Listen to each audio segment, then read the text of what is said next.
presentation. We have a anthropology student here at UC Berkeley, Vanessa Zamora.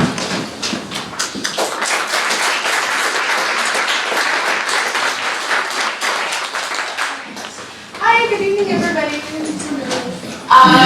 So this is the title of my thesis, Reimagining Authenticity and Taste, how Mexican women are consumers of cuisine. My idea for my research originally stems from my childhood and upbringing in a large Mexican-American family where food was always present, and I was exposed to a lot of taste as a young child. So when I came to Cal, I decided to work with this organization called La Cuisine. It means the kitchen in Spanish, and they are a San Francisco-based nonprofit in the Mission District, and their goal is they are a program that offers a kitchen incubator. So they basically provide low-income immigrant food entrepreneurs access to a subsidized commercial kitchen space, as well as all the technical assistance and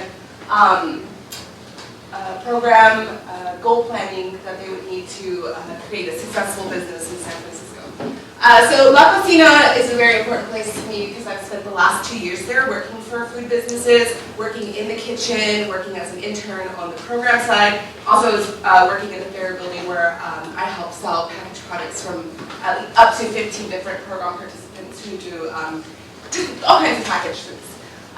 So I have spent a lot of time in this organization and understand their mission and the stories of the women. So what I want to explore with my thesis is food, memory, taste, and how tradition are main agents in perpetuating identity and authenticity in a new place. So currently there are up to 35 businesses enrolled as program participants, but I will be focusing on 4 different Mexican women who all migrated from different parts of Mexico. 3 of them are from Mexico City, which is kind of funny, and one's from Durango. How they are reconfiguring their identity in a new place as an entrepreneur and as a female entrepreneur as well. So my first business is Don Boguito. It's kind of a funny name because it's like Mr. Bug, Little Buggy.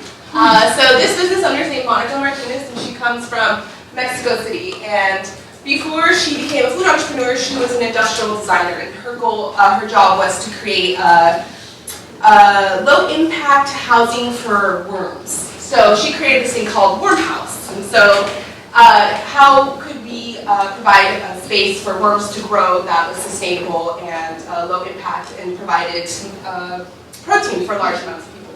So her next idea was the pre-Hispanic snack which is Don Boguito. And so this is an edible insect street food project. And how many of you have eaten bugs? Okay, so this is a group of anthropologists, so of course you've eaten bugs. So Monica does these awesome larva tacos, which she uses Rancho Gordo. Does anybody know Rancho Gordo? They're a bean company, and they do corn as well, non-GMO corn. So she uses the blue masa to make tortillas, and then she toasts the worms, which come from San Diego, an organic farm, worm farm, or bug farm. And then she makes a chili with pasilla peppers and cilantro, and then covers it with queso fresco. So her whole thing is introducing taste in a new way. So how can we do traditional foods in a new place and call it authentic when we're using different ingredients? So she's not calling her food authentic. She's saying that she's introducing an old taste in a new way with new ingredients.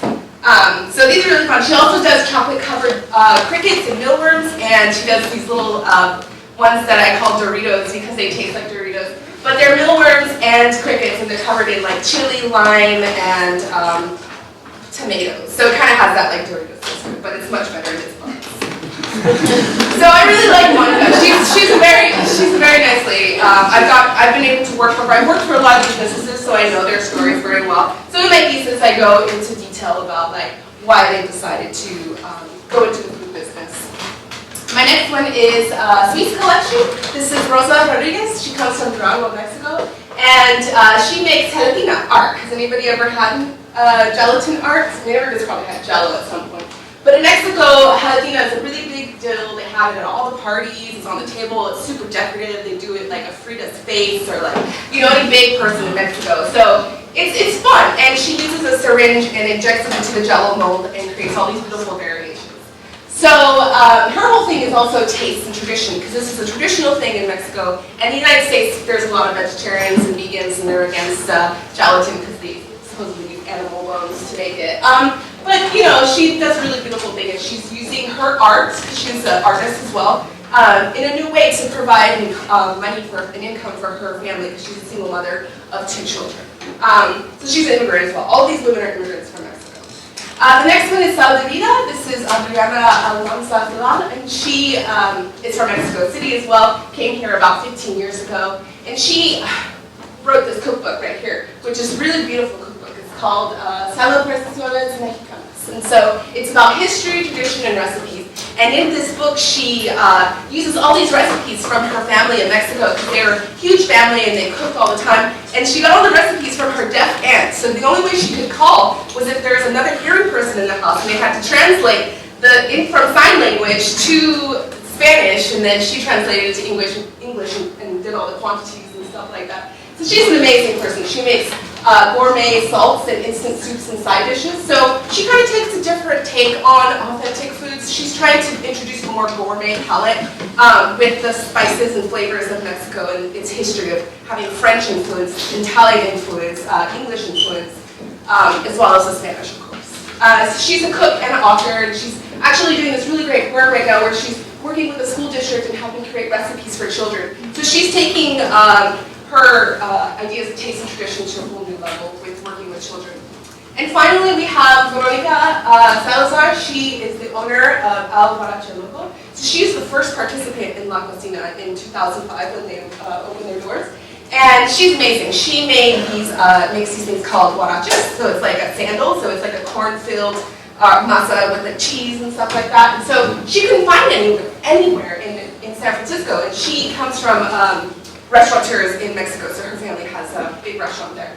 So, and they do street food, which is very, very different than, say, like bugs, which is more of like a high cuisine in Mexico right now, even though it's a traditional indigenous food. So she was one of the first program participants. She wanted to have huaraches. She started selling food out of her kitchen in her house, and like 40 people a day would come and get food from her informal kitchen. So she was like, I need to upscale. So she started at the Alameda Farmers Market. If any of you ever go there in San Francisco, you can find her there. She makes her huaraches. And here we have a dish of mole and rice and beans, which is a very traditional dish. All of my interviews talked about mole being the national identity of Mexico. It's the cuisine that most likely reflects the cultural process over the past 500 years. And she does street food. She has a restaurant and a catering company. This is my favorite dish right here. It's a chicken soup, and it's so hearty. And when I ate it, it tasted like my childhood. And this is what these women are doing. They're recreating dishes and flavors and tastes of a time that's gone by. So it's about authenticity and memories.